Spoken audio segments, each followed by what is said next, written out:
Hi folks, welcome to today's Bobcast. I'm Jessie Thompson. And I'm Bob Benny of Bob Benny Wealth Management, and we're both certified financial planners. And today's topic of the Bobcast is, what is a trust and who is it for?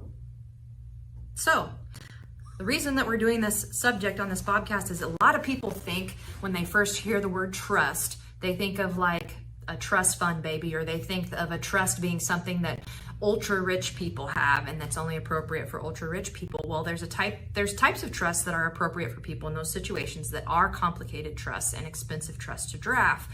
But there is a trust called a revocable living trust that is appropriate for Probably most majority of people who have assets and property. And we'll talk about maybe if this is something that could be appropriate for you here in a moment. But first, what is a trust? Well, a trust is a type of estate plan. And, so like a will is a type of an estate plan. A will is basically instructions for a probate court. I always call it a letter to the probate court. A will is an instruction for the probate court on who you want to get your stuff after you're dead, or a married couple after both of them are dead, that kind of thing. And when they get it and whatnot. But you still have to go through, with a will, you still have to go through the probate process, which is expensive and takes a lot of time.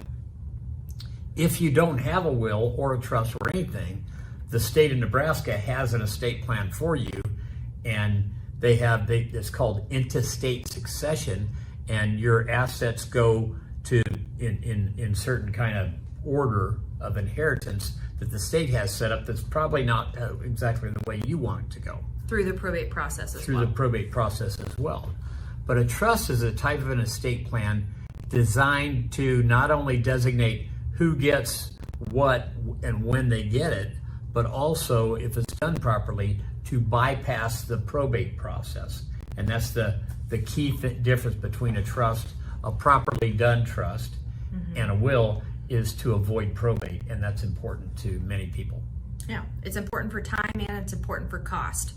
So typically, the AARP says typically the costs of probate average between 5 and 8% across the country. Well, think about it.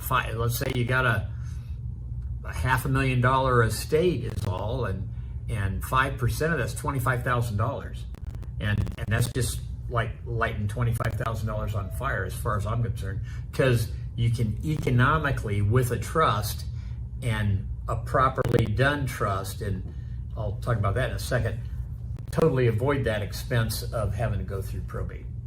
And another advantage is that the probate process is public record. If you have a trust, everything stays private. Right. Right. So what do you mean by a trust that's properly done? Great question. A trust that's properly done is a trust that obviously is written up right, but the properly done part is retitling assets in the name of the trust so that it applies to them.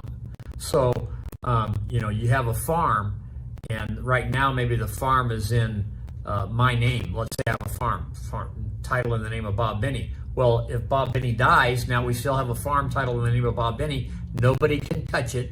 Nobody can sell it until the probate court decides who gets it. Okay?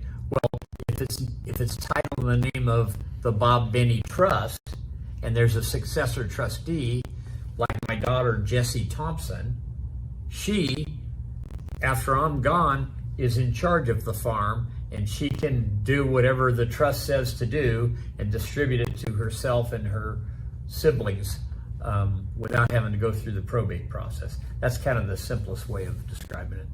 Okay, so let's talk about who a trust is for.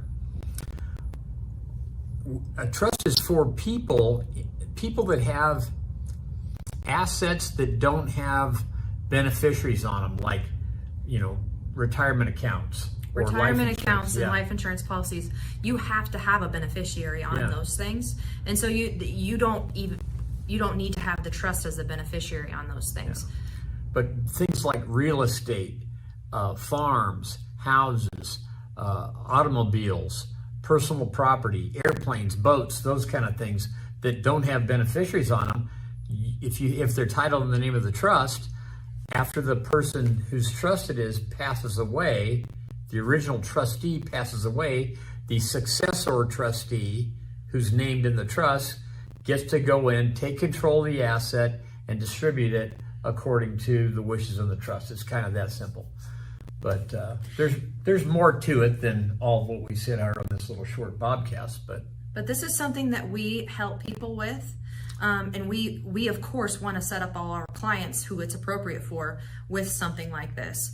And a lot of people think that trusts are just for rich people because they think they're a big expensive thing, and they're not. And we can talk to you about that if it's something that, if this sounds like something that might be appropriate for you. So if you're interested, please call Bob Benny Wealth Management at 402-421-2626 and talk to Jesse or I or somebody else about it, and or you can email us at bobbenny.com, either bob at bobbenny.com or jesse at bobbenny.com, and we'll try to help you. Thank you very much. Have a great day.